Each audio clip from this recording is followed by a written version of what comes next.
नमस्कार दोस्तों, मैं हूं परविंदर सैनी।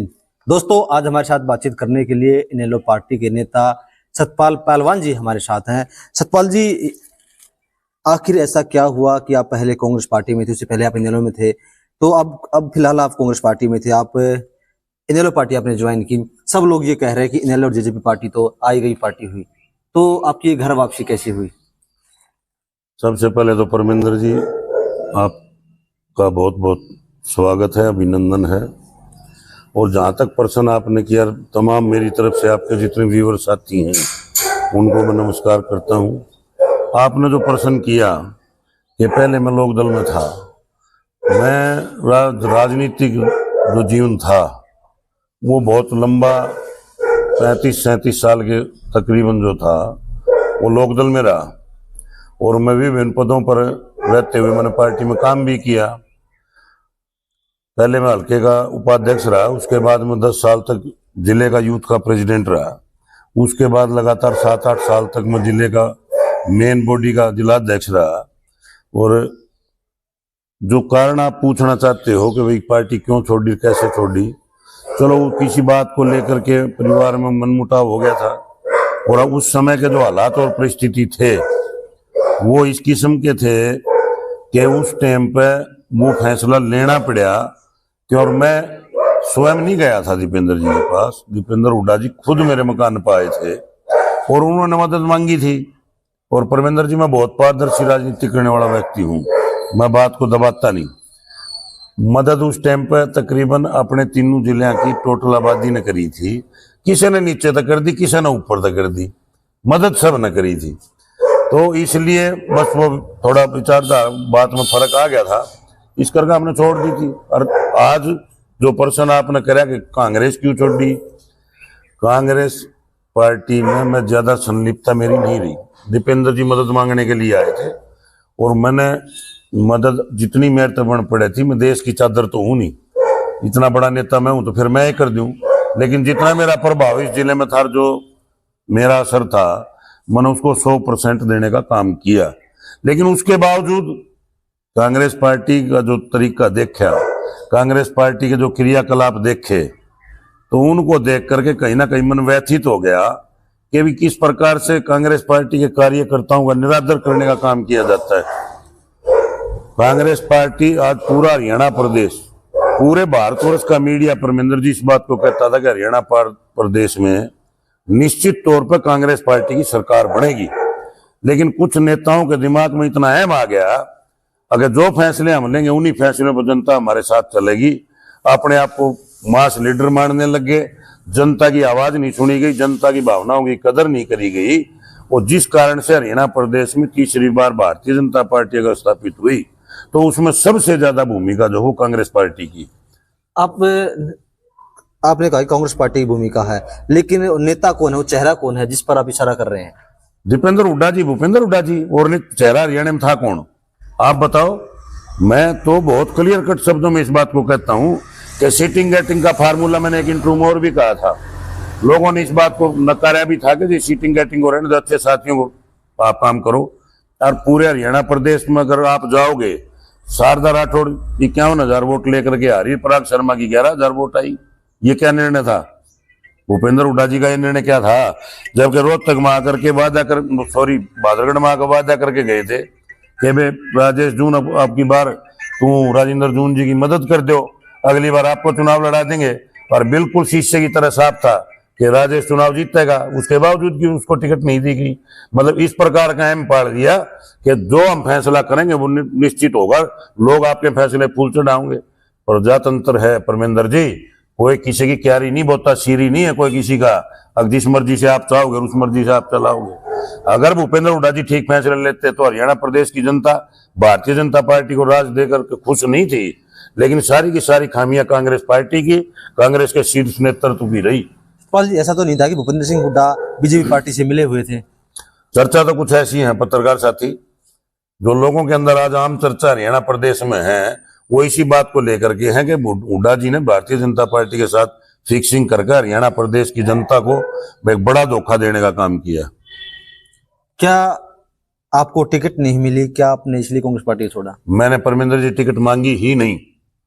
और मैं दीपेंद्र जी के समक्ष भी इस बात को बैठ के कह सकता हूं, मैंने जिस दिन पार्टी ज्वाइन करी उसी दिन ही ऐलान कर दिया था और ये कह दिया था कि मैं टिकट का भूखा नहीं हूं, ना मैं टिकट मांगने आऊंगा आपके पास और ना मैं टिकट मांगने गया। मैं केवल ये बताने के लिए तो कोठी पे गया था, मगर भाई साहब आप राज के प्रति आश्वस्त हो, लेकिन राज बहुत दूर है, ये कुछ फैसले आपसे गलत हो गए, साथियों को बुला करके उस कॉन्स्टिट्यूएंसी से उनको मनाने का आप प्रयास करो। परमेंद्र जी, आप तो पत्रकार हो, पूरे हरियाणा प्रदेश में अनेकों टिकटें गलत बांटी गई और फिर एक एक हल्के से 70 कैंडिडेटों के वो ले लिए गए, तो उसके लिए उत्तरदायी तो कौन है? उसके लिए तो उत्तरदायी तो या तो कांग्रेस प्रदेश अध्यक्ष है या चौधरी भूपेंद्र सिंह हुड्डा, चौधरी दीपेंद्र सिंह हुड्डा है। मेरा आप तो उसके लिए उत्तरदायी तो नहीं है, जबकि हरियाणा प्रदेश की टोटल आबादी ये चाह रही थी कि भाई हरियाणा में कांग्रेस का राज बने, लेकिन उसका कारण क्या रहा, क्यों रहा, उस बात का जवाब चौधरी भूपेंद्र सिंह हुड्डा जी दें, जो कि आज हरियाणा प्रदेश में तीसरी बार भारतीय जनता पार्टी की सरकार बनी।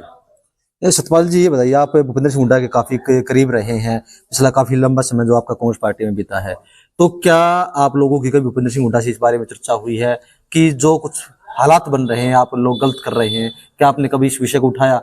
मैंने उठाया, बिल्कुल, आपके चैनल के माध्यम से बिल्कुल उठाया, और मैं इस बात को आज भी ठोक के कह सकता हूं, मैं स्पेशल गया, मेरी एमपी साहब से बात हुई, मगर जी कहीं जगह कहीं आप कंफ्यूज हो, इस बात को संवारो, तो उसके बाद उन्होंने उस बात पर गौर नहीं किया, क्योंकि कार्यकर्ता को तो कांग्रेस पार्टी में मान सम्मान ही नहीं भाई साहब, उसको तो पूछा ही नहीं जाता कि उसका वजूद क्या है, वो तो खाली इसलिए हैं अगर अपना पीछे पीछे फिरे जाओ, और उनकी बात कोई सुननी नहीं है, जो हम फैसले करेंगे वो उचित है, बाकी जनता मरो, बाढ़ में जाओ, कहीं भी जाओ, कोई लेना देना कांग्रेस पार्टी के नेताओं को नहीं है छोटे कार्यकर्ताओं से। आपने अब दोबारा से इनेलो पार्टी को क्यों चुना?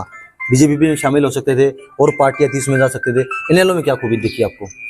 ऐसा है परमेंद्र जी, सत्ता की तरफ जो दूसरे किस्म के लोग होते हैं वो जाते हैं। मैं उस पाठशाला में पढ़ के आया हूं तो देवीलाल की में, जिन्होंने जीवन पर्यंत संघर्ष किया है, और मैं अपने लिए आज भी आपके चैनल के माध्यम से ये कहता हूं कि मैं आपने स्वयं अपने मुख से ये बता दिया कि इनेलो और जेजेपी यहाँ पर कोई आधार नहीं। जेजेपी की भी 5 साल हरियाणा प्रदेश में सरकार रही, उन्होंने भी अपने कार्यकर्ताओं के लिए कुछ नहीं किया, लेकिन चौधरी ओम प्रकाश चौटाला जी जो नीति लेकर के चले थे, और कुछ होना ना होना वो मतलब कुछ होना और कुछ ना होना वो जरूरी नहीं है, आदमी में संघर्ष का मादा होना चाहिए। हम लोगों के बीच में जाएंगे, अपने पुराने कार्यकर्ता साथियों से मिलेंगे और उनको मना करके पार्टी को जोड़ करके आपको 3-4 महीने के अंदर अंदर इस जज्जर जिले के अंदर इंडियन नेशनल लोकदल पार्टी का एक नया स्वरूप आपके सामने चेहरा होगा। सतपाल जी, आप लोग बार बार जो है एसवाइल पानी के ऊपर राजनीति क्यों करते हैं? अभी आप लोगों ने कहा था कि हम हरियाणा का, पंजाब का पानी बंद करेंगे, कभी कहते हैं आप लोग रास्ते बंद कर देंगे, कभी कहते हैं कि उनके खिलाफ प्रदर्शन करेंगे, कभी कुछ कहते हैं, आप लोगों का बार बार स्टैंड क्यों बदली जाता है? हमारा स्टैंड आज तक नहीं बदला। अगर एसवाईएल के प्रश्न पर किसी पार्टी का स्टैंड बदला है, आपने पत्रकार महोदय सवाल करें, मैं बड़े विश्वास के साथ आपको बता देता हूं, अगर किसी आदमी का स्टैंड बदला तो वो कांग्रेस पार्टी, भारतीय जनता पार्टी का स्टैंड बदला। इंडियन नेशनल लोकदल पार्टी का स्टैंड कभी भी, जब से लोकदल होता था, एसवाईएल के मुद्दे को ज्वलंत करने का काम पूजनीय परम श्रद्धेय स्वर्गीय चौधरी देवीलाल जी ने किया था। उन्होंने एक पद यात्रा करी थी, न्याय यात्रा करी थी, और उस एसवाईएल को मुद्दे को उठा करके उन्होंने खड़ा किया। 2002 के अंदर सुप्रीम कोर्ट, पहले हरियाणा हाई कोर्ट से चौधरी ओम प्रकाश चौटाला की सरकार थी, हमारी इंडियन नेशनल लोकदल पार्टी ने जीतने का काम किया। उसके बाद सुप्रीम कोर्ट में 2002 में जब ये मुकदमा गया, उसके बाद सुप्रीम कोर्ट में भी सरकार ने उचित पैरवी करके अच्छे वकील खड़े कर करके एसवाईएल का पानी हरियाणा के हक में दिलाने का फैसला आया। और यहां तक, जहां तक मैं ठीक हूं, तो सुप्रीम कोर्ट ने बॉर्डर रोड ऑर्गेनाइजेशन एक डिपार्टमेंट होता है, उस बीआरओ को ये आदेश दे दिए थे कि भाई नया हरियाणा के हित का पानी हरियाणा को दिया जाए। अगर कांग्रेस पार्टी की मंशा ठीक होती तो उस समय पर चौधरी ओम प्रकाश चौटाला की सरकार जाने के बाद हरियाणा प्रदेश में चौधरी भूपेंद्र सिंह हुड्डा जी की सरकार थी। नहीं सतपाल जी, आप ये बताइए कि अब आप लोग कह रहे हैं कि हम नहर खोदेंगे, लेकिन जिस समय चौटाला की सरकार थी उस समय आप लोगों ने नहर क्यों नहीं खोदी? वो फैसला आ गया था, वो काम केंद्र की सरकार का था। आज हम नहर खोदने नहीं जा रहे थे। आज चौधरी अभय सिंह जी जब विदेश से आए तो उन्होंने विदेश से भी जारी कर दिया था, साझा सर्वदलीय मीटिंग हुई, उसमें भी हमारी पार्टी के प्रदेश अध्यक्ष रामपाल माजरा जी गए। और उसके बाद जैसे ही चौधरी अभय सिंह चौटाला जी बाहर से आए, उन्होंने चंडीगढ़ में मीटिंग करके ये कह दिया था कि भाई या तो पंजाब अपने हिस्से का हमारे हिस्से का पानी हमें दे, वरना हम रास्ता रोकेंगे। और उसी बात को लेकर के पंजाब सरकार को झुकने का काम करना पड़ा, क्योंकि कल चौधरी अभय सिंह चौटाला जी ने पूरे कार्यकारिणी बुला करके और सख्त लहजे में ये कह दिया था, अगर पंजाब हमारा पानी रोक सकता है तो फिर हरियाणा प्रदेश का किसान जो पानी का, जिसके लिए जीवन मरण का प्रश्न है, वो आकर के और इंडियन नेशनल लोकदल पार्टी आगे स्टैंड लेगी और इस पंजाब सरकार का एक भी व्हीकल पंजाब नंबर का हरियाणा प्रदेश में हम एंट्री नहीं करने देंगे। ये बात कल भाई अभय सिंह चौटाला जी ने सख्त लहजे में कही। उसी टाइम पंजाब गवर्नमेंट ने, भगवंत मान की सरकार ने उस दबाव के आगे झुकने का काम किया और 9000 क्यूसिक पानी देने का वायदा किया गया। एक आप लोगों का विवाद चल रहा है ओम प्रकाश की जो फोटो है उसको लेकर की, जो जेजेपी के दफ्तर है वहां पर ओम प्रकाश की फोटो ही लगेगी, तो लेकिन जिस तरीके से अभय सिंह चौटाला ने कहा कि मेरे पैर में जूत है, तो क्या एक नेता को इस तरह की भाषा का इस्तेमाल करना चाहिए? देखो परमेंद्र जी, आप सीनियर साथी हो, ये परसेप्शन लोग बना देते हैं कुछ। तो मैं इस बात को मानकर चलता हूं, हम राजनीतिक लोग हैं, हम उस पार्टी से संबंधित हैं, वो पारिवारिक मामला है, उस बारे में हम कोई भी टिप्पणी करना उचित नहीं मानते। पूजनीय श्रद्धेय चौधरी देवीलाल जी, पूजनीय चौधरी ओम प्रकाश चौटाला जी, भाई अभय सिंह चौटाला जी, और फिर मैं आपके चैनल के माध्यम से एक बात कहता हूँ, फोटो तो बंसीलाल जी के रणबीर महिंद्रा ने भी लगा लिए, बन गया क्या नेता? फोटो तो रणबीर महिंद्रा जी ने भी लगाए हैं, और भी अनेक नेता हैं जिन्होंने लगा लिए, वो कामयाब नहीं हुए। फिर अभय सिंह चौटाला को दिक्कत क्यों हो रही है? अभय सिंह चौटाला, देखो मैंने आपको पहले भी कहा, हम उस पाठशाला में पढ़ कर आने वाले व्यक्ति हैं।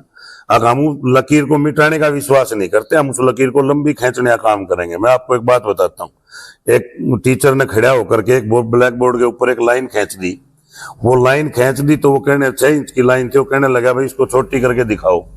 एक आपके साथ साथी खड़ा है, उसने 3 इंच डस्टर से उसको मिटा दिया।